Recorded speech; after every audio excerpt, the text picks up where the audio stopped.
ఇంటి ఆడబిడ్డ మా నాన్న దాసరి ప్రకాశం, దాసరి బోర్గుల శాంతమ్మ. మా తాత పేరు బోర్గుల మల్లయ్య గారు. ఓకే. తర్వాత నేను మాధుపురం అక్కడికి మైగ్రేట్ అయ్యి అక్కడ పుట్టి పెరిగాను. మాధుపురం డోర్నకల్ డయాసిస్. ఆ తర్వాత ఇక్కడ కరీంనగర్లో పనిచేయడానికి దేవుడు అవకాశం ఇచ్చాడు. 7 నిమిషాలు సార్, 7 minutes ఓన్లీ. ఇప్పుడు నేను ఎప్పుడు వాక్యం మొదలు పెడితే అప్పుడే 7 నిమిషాలు మొదలైంది. ఓకే.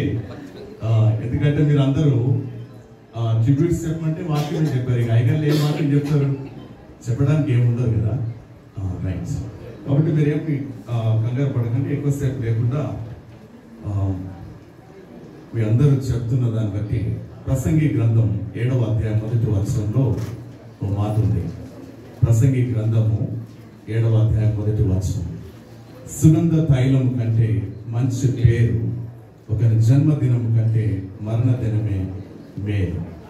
జ్ఞాని అయిన సొలొమోన్ ఎంత చక్కటి మాటలు ఆయన రాసుకుంటూ వచ్చాడు. సుగంధ తైలం, ఇప్పటి భాషలో పెర్ఫ్యూమ్స్, బాడీ స్ప్రేస్. ఆ బాడీ స్ప్రే మనం వాడితే అది కొంచెం మనం ఎక్కడుంటే అక్కడ వస్తుంది. మనం అక్కడ దాటిపోయాం అనుకోండి, ఆ స్ప్రే కాసేపు ఉంటుంది గాల్లో, తర్వాత దాన్ని మర్చిపోతాం. దానికంటే మంచిది వాడారు ఎవరైనా వచ్చారనుకోండి, అది కూడా దానికంటే బాగుంది అంటాం.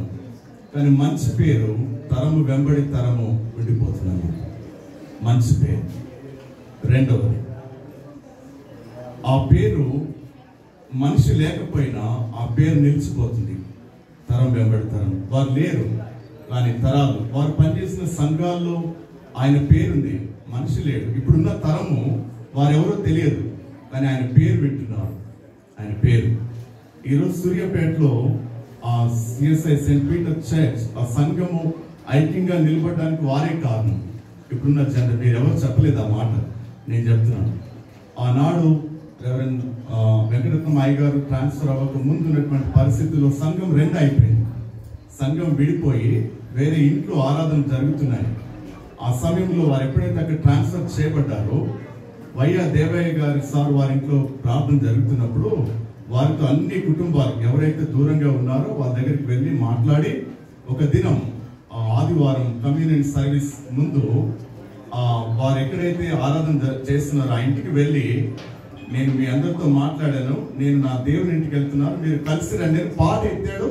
బజార్లో అందరూ వచ్చేసారు వెనక్కి. అంతే కదమ్మా, అది వారి మంచి పేరు. అది అలా వచ్చేసారనమాట. వారి సేవ అంత గొప్పది. వారు అందుకే అక్కడ సొలొమోన్ ఆ మాట రాశాడు, సుగంధ తైలం కంటే మంచి పేరు మేలు. రెండవది, ఒకరి జన్మదినం కంటే మరణ దినము మేలు. వారు జన్మించినప్పుడు మనం ఎవరు లేరు, మీరు లేరు, రాని మేడం కూడా లేరు, మనం ఎవరు లేరు. వాళ్ళ తల్లిదండ్రులు ఉన్నారు. ఆయన జన్మించినప్పుడు వాళ్ళ తల్లిదండ్రులు, ఆ దగ్గర బంధువులు మాత్రమే ఉన్నారు. ఊర్లో కూడా అందరికి తెలిసి ఉండకపోవచ్చు, అలాంటి వాళ్ళలో ఇంట్లో బాబు జన్మించాడని తెలుసు. కానీ ఆయన చనిపోయిన తర్వాత ఆయన పేరు లోకమంతా తెలిసింది, లోకమంతా కూడా. అందుకే అక్కడ రాసుకుంటూ వచ్చాడు, ఒక జన్మదినము కంటే మరణ దినము మేలైనది. ఇది ఈ లోక సంబంధమైంది. ఆయన మరణము ఆయన సరిహద్దులు లేవు దానికి, ఆ మేలైన. రెండవది ఏంటంటే, ఎందుకు మరణ దినం మేలు? ఆయన మరణము దేవుని దృష్టిలో విలువైనది. 116వ కీర్తన 15వ వచనంలో అక్కడ మాట ఉంది, యెహోవా భక్తుల మరణము ఆయన దృష్టికి విలువగలది. మనకు చాలా మంది ఒక పదం వాడారు, అక్కడిక్కడ చచ్చిపోతున్నాం అయిందని చెప్పారు. కానీ మీరు మర్చిపోతున్నారు ఏంటంటే, ఒకసారి ఒక వ్యక్తి చనిపోయిన తర్వాత అతని ఆత్మకు శాంతి కలుగును గాక అనే పదం మనం వాడకూడదు.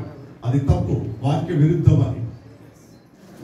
ఓకే, ఏమైనా మిగిలిన వాడి గురించి మాట్లాడాలి, కానీ ఈ లోకాన్ని విడిచిన వారి గురించి మనం మాట్లాడకూడదు ఎప్పుడు కూడా. రెస్ట్ ఇన్ పీస్ అని పెడతారు ఈజీగా, అది కూడా తప్పు, అది వాక్య విరుద్ధం. నువ్వెవరు శాంతి ఇవ్వడానికి? నువ్వు చనిపోయావా? నువ్వేమైనా పాపం గురించి చనిపోయావా? చనిపోయిన వాడు యేసయ్య, ఆయన ఇవ్వాలి, ఆయన ఇచ్చేవాడు. రెండవది యోహాను సువార్త 5:24లో నా మాట విని నన్ను పంపిన వాని యందు విశ్వాసం నుంచి ప్రతివాడు మరణంలో నుండి జీవంలోనికి దాటి ఉన్నాడు. రెండవది, వాడు తీర్పులోనికి రాక జీవంలోనికి వెళ్ళిపోయాడు. ఆల్రెడీ తీర్పు జరిగిపోయింది, ఆయనకి మిగిలింది ఒకటే బహుమానం, అంతే. బహుమానం కొరకు వెయిటింగ్. ఓకే, బహుమానం కొరకు, రైట్. రెండవది, యెహోవా భక్తుల మరణము ఆయన దృష్టికి విలువైనది. లోకంలో చాలా మంది చనిపోతున్నారు ప్రతిదినం. వారందరి గురించిన దృష్టి దేవునికి లేదు, ఎందుకంటే ఆయన భక్తుల మరణము ఆయన దృష్టికి విలువైనది. కనుకనే మనము ఈ ప్రగాఢమైన సంతాపము, సానుభూతి ఇవి లేవు.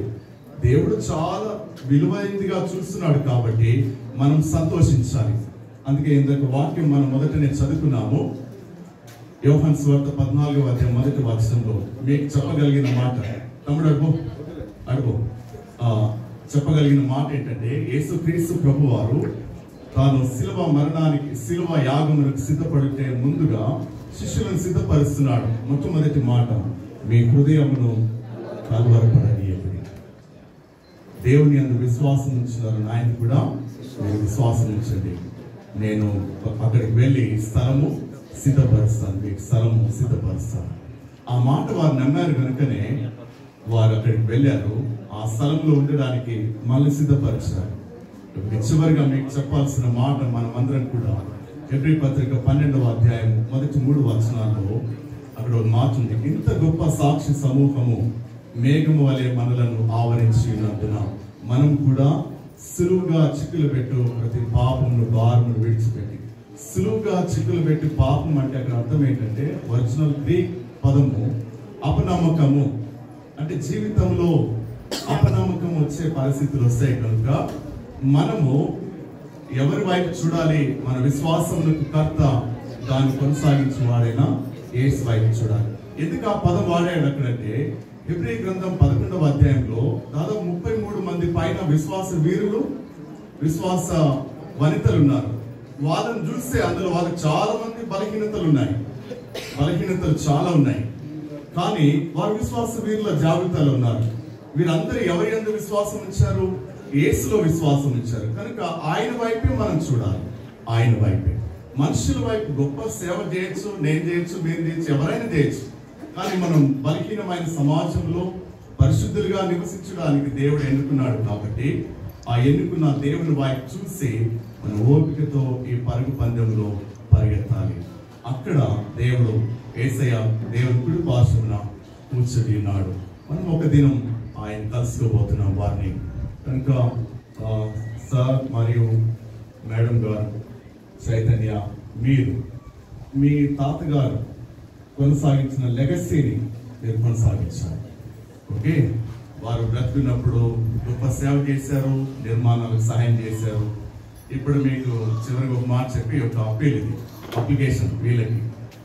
అక్కడక్కడ అన్ని ఊర్లలో గుడులు కట్టారు, అంత చేశారు. కానీ రెవరెండ్ బూరుగుల వెంకటరత్నమాయి గారు జ్ఞాపకార్థంగా పనిగిరి సెంటర్లో, అది యూనిక్ ప్లేస్, అక్కడ మీరు ఒక నిర్మాణానికి కంప్లీట్గా మీరే సహాయం చేయాలి. అది చాలా చిన్న బడ్జెట్, దేవుని స్తోత్రం. అది కంప్లీట్గా అక్కడ కనబడుతుంది. ఆమె చెప్పండి సార్, ఆమె అమ్మ చెప్పిందంటే, హోమ్ మినిస్టర్ చెప్పారంటే అది ఓకే. సార్ కూడా నేను అడుగుతాను ఎట్లయినా. అది యూనిక్ ప్లేస్, ఎందుకంటే Panigiri first student Boyle Raja Rao sir. Sir ఇది రెండోసారి నేను కలుగుతాను. ఒకసారి వరంగల్లో ఉన్నప్పుడు కలిశాను, ఇది first second time. First SSC student అక్కడ నుంచి, అంతే కదా సార్? యా, ఇది వేదికే కాదు. దేవుని స్తోత్రము. మీ అందరూ, మనమందరం కూడా మరి మా బావ గారు, అయ్యగారు బావ వారికి నేర్పించారు. ఓకే, దేవునికి స్తోత్రములు. ఇంతవరకు మనము గొప్ప సేవకుని గురించి మాట్లాడడానికి, ధ్యానం చేయడానికి, ఆలోచన చేయడానికి, వారి జీవితము మాలాంటి వారికి ఎంత స్ఫూర్తి, అది ప్రేరేపణ ఇస్తుంది. అందుని బట్టి నేను దేవునికి కృతజ్ఞతలు చెల్లిస్తున్నాను. మరి కుటుంబాన్ని దేవుడే ఆదరించి తన సమస్త విధమైన కృపతో ఇక ముందు కాలంలో దేవుడు మిమ్మల్ని ఆదరించి బలపరచాలని దేవుని కృపకి మిమ్మల్ని అప్పగిస్తున్నాం. థ్యాంక్ యూ అయ్యా.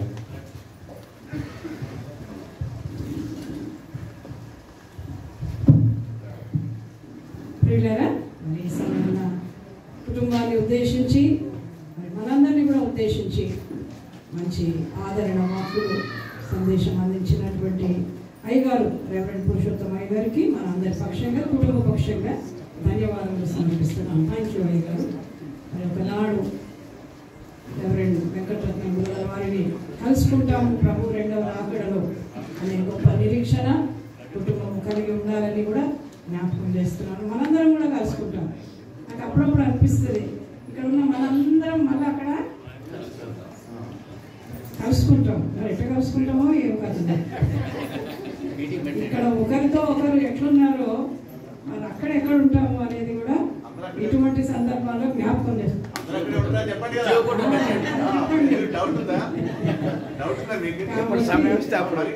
కాబట్టి అక్కడ కలుసుకుంటాము, తప్పకుండా ఎదురెదురు పడతామని జ్ఞాపకం పెట్టుకొని ఇక్కడ జీవించాలి. అది ధన్యత, క్రైస్తవ విశ్వాస యాత్ర. కాబట్టి దేవునికి కృతజ్ఞతలు. మరి ఈ సమయంలో మనందరం కూడా అయ్యగారి జీవితాన్ని బట్టి దేవునికి కృతజ్ఞతలు చెల్లిస్తూ ముగింపుకు వచ్చినాము. ఈ సమయంలో మనం అందరం కలిసి చివరి పాట సియోను పాటలు సంతోషంగా 7 సాంగ్ షీట్స్లో నంబర్ 7 ఈ పాట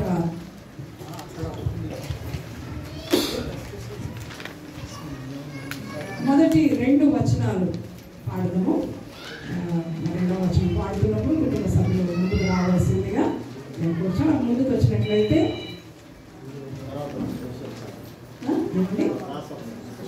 స్పెషల్ సాంగ్ ఉందా? సరే, స్పెషల్ సాంగ్ ముందుకు వచ్చి పాడండి. లీలా 2 1 లేదా 2 చరణాలు మాత్రమే ముందుకు వచ్చి పాడవలసిన. ఆ పిదప మనం పాడగలం.